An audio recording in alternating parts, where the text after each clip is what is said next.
Поштовани гледачи, ова недела ќе се обидам да ви презентирам низ неколку разговори една серија на млади творци, автори и авторитети, би рекол, кои размислуваат долгорочно и кои го фаќаат времето.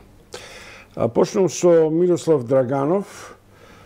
Многумина го знаат како мотивационен мајстор, како маркетинг инженер, како сайбер програмер и да не зборам, меѓу другото и автор на 2 книги. Едната ми остава впечаток, тоа е да се смеем у ова време на турбулентност, да се насмееше просто просто е неверојатна внатрешна мотивација. Драганов ми остави впечаток по информацијата дека стана еден од 20-тината членови на влијателниот совет за влијание во рамките на Global Shapers. Global Shapers е една организација која е под менторство на Давос, економскиот, големиот и репрезентативен економски собир во светот. Драганов, кога го прочитав ова Global Shapers и дека за тоа стојат околу 30-40-50 млади луѓе, а не може да ги видам до лице, не ми ги покажавте.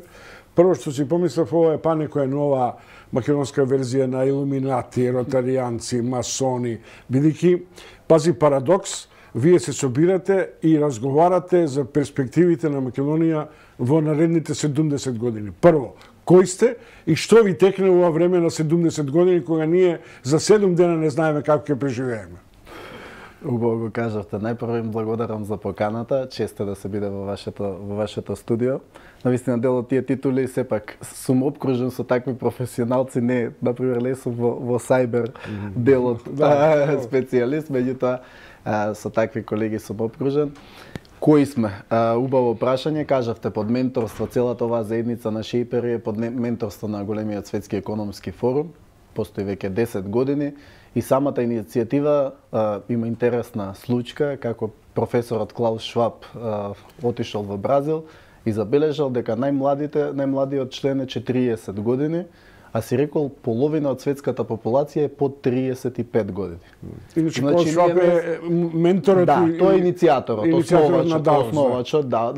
основачот и на Давос пред 50 години, пред 10 години основа и оваа иницијатива на младите и вели ние мораме да имаме репрезентативност на младите во светот, за тие околу 3,5 милиарди млади луѓе по 35 години да бидат соодветно представени. И така почнува од град во град, од држава во држава да собира, буквално да привлекува влијателни млади, тие што се најамбициозни, што сакаат да придонесат, што имаат една свест за промени во општеството, што сакаат да направат. Тоа е шаролико друштво од предприемачи, мислители. Да, многу професии. Тоа е убавината. Не е комора, например, на една професија. Не е... И тоа се луѓе или деца, условно кажам, до 30 години, каде што нешто правеле или нешто ќе прават? И двете. И двете. Сега поново до 27, беше до 29. Остануваат обично до 33 години, до 33 години остануваат со тоа што имаат можност како алумна и како поискусни ментори да продолжат понатаму, ама да, тоа е опсегот. Што пошаренолико, што повеќе професии, што повеќе истакнати млади, некои што правеле и што сакаат да прават во иднина промени. Една од условите, например, за да се почне една акција е да почнете акција која што никој во вашето општество претходно не ја направил. И за тоа се решите за 70 години.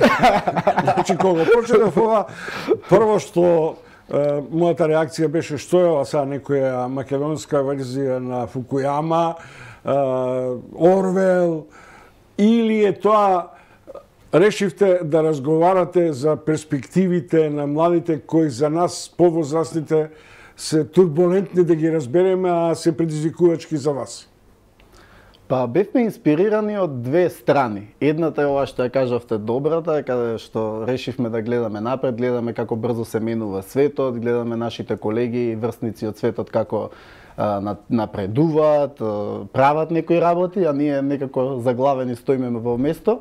И тоа е па онаа другата мотивација, малку произлезена од фрустрација низ овие 30 на години, што гледаме дека некако како да сме брод без компас. како општество и цело време само сме посведочиле на многубројни акции во општеството, каде што еден ќе преземе нешто, па другиот го сече, па почнува од нула и се така си проаѓа времето. Кога почнувате интернет конференциите, бидејќи како ми рековте во сабота со кафе од Срабајле до речиси ајде полноќ. До полноќ. Да. Имате и јасни проекти или изнедрувате проекти за кои треба да се разговара? Баш ова второто, убаво го кажавте, како што граѓаните си замислат, седиме пред оган, пред огниште, леле и собрали, сега на интернет, особено кога почна пандемијата, ова лани, 2020 година, март-април, буквално изнедруваме проекти. Буквално секој, бидејќи сме од различни професии, од различни области, секој се соочува со одредени проблеми. Ајде регистрација, кои се тие проекти што сега за вас се предизвикувачки? Па ете се изнедрија визии, водич за визии за прво за Скопје почна за 2070, го објавивме лани на 13 ноември, па продолжи за Македонија, точно една година славиме вчера. Направивме, наскоро на англиски ќе го објавиме да го промовираме низ светот, па имаме вода за промени каде што колегите се буквално се заложуваат за да влезе како основно човеково право во уставот правото на вода. Значи, буквално такви долгорочни замисли, кај што имаме за сајбер заштита, за сајбер безбедност, бидејќи не можеме да го игнорираме ова време. Ако порано сме се штителе само од поплави, од пожари, сега треба да се заштитиме на интернет. Ако ми рековте Скопје, и уште за наредни 7 децении, нели? Така. За 5 децении. За 5 децении. Дали тоа значи дека ова што ние сега се глочкаме, дали да има трамваи, дали да има двокатни автобуси, бесплатно, после 5 децении тоа ќе бидат дронови, брзи автомобили, летечки автомобили и е тоа перспективата која поинаку може да обликува нов ДУП, нов ГУП, нов просторен план, нови модели на комуникација. Баш така. Со тоа што ние не навлегуваме баш ова визионерски, не е стратегија, не е акцијски план, не е план за една година, него визија. И велиме ние каде сакаме да бидеме, како сакаме, например во овој контекст, сакаме граѓаните да се чувствуваат безбедно кога се движат во Скопје. Па оставаме на политичарите и на оние што се нели во тој даден момент на таа функција да го одредат начинот. Тој начин ќе се менува, како што рековте, можеби трамвај сега, можеби ќе бидат дронови, можеби не знам, ќе биде се заедно од ова, ама да остане фокусот, влијанието. Дали ние на тој начин што сме го избрале во тој даден момент, во таа една некоја точка, значи дека е подобро за граѓаните на Скопје конкретно. Значи, дали тие се посрекни, дали е подобар трансферот, дали инфраструктурата е подобра, дали е заштитена животната средина. Ако тоа е запазено, затоа ние се фокусираме на влијанието, на импактот. Сега сме сведоци, многу се користи зборот инфлуенсер и инфлуенсер, тој кој повеќе лајкови собрал во даден момент или така, некако краткорочно, инфлуенсер овој месец, оваа година. Импакт и влијание, тоа ние имаме за двата зборови влијание како превод, меѓутоа импакт е она долгорочното. Како например, кога се вратив од Европскиот форум Албак 2009 година, тоа ме потикна, ме натера да се запишам на англиски, да запишам нови курсеви, да си го сменам начинот на размислување, да почнам да соработувам со странци повеќе, да бидам се повеќе без граници да функционирам. И тоа е тоа влијание што ми го направил одреден настан на мене, и јас сум го пренел на некои други. Например, Шејперси, кој сум влегол, ме потикнало да размислувам предприемачки, сум дете од фамилија на работници, така ме потикнале да бидам автор на книги, така ме потикнале да бидам мотивацијски говорник. Ете, тоа е тоа влијание, ние не велиме за овие 50 години го знаеме начинот. Тоа е како да сте го прашале Мартин Лутер Кинг како и кога Обама ќе биде првиот претседател на Америка. Поминале 56 години, меѓутоа тој имал сон и знаел дека еден ден зошто да не да биде еден црнец претседател на Америка. Мирослав Драганов и човек кој сега е во овој совет за влијание на познатиот Давос проект, големиот форум за економски и општествени промени, кој еднаш во годината се одржува во Швајцарија. Драганов, прочитав и утро е прочитав ваша колумна, каква коинциденција, наспроти ова што вие го пласирате, вчера шефот на државата Стево Пендаровски излезе со најава на каптажа на некакви македонски умови, иницијативи, млади, возрастни ветерани, со програма до 2040 година, која ќе се сетам дека имаме ние и стратегија за енергетска стратегија до 2040, сега имаме и некакви финансиска стратегија и така натаму. Што е суштината на овие долгорочни проекти? Да се реализираат или да визираат иднина? Па повеќе да визираат иднина и заедништво, соработка меѓу државите, меѓу општествата. Знаете, лето зборував со Джефри Сакс, еден од коавторите на Парискиот договор. И меѓу другото и тој таму вели дека државите треба да се заложат за долгорочни стратегии и меѓуседна соработка. И тоа е едноставно нешто во кое што не можеме да го игнорираме. Сега сме глобално село. Зависиме секој од некаде, еве со струјата, гледаме сега со енергијата, со се нешто зависиме од повеќе општества, повеќе држави. И затоа овие документи треба да дадат некој правец.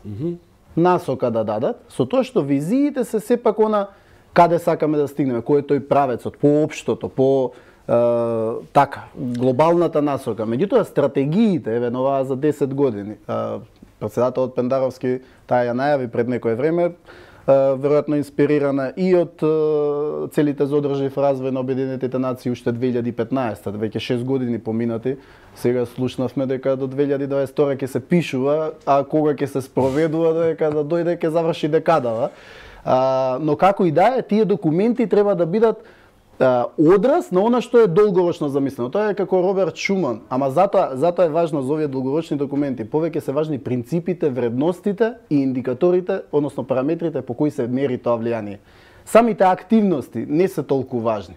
Така што, еве, Роберт Шуман можеби не знаел дека една заедница за јаглен и челик, која што е формирана после ќе стане нова европска перспектива. И да, ќе стане перспектива кај што ќе се забрани јагленот и челикот, ама ќе остане европската. Да, има затоа што тие европските вредности, рекле ние ќе работиме на заедништво, на соработка што и да се случи во иднина.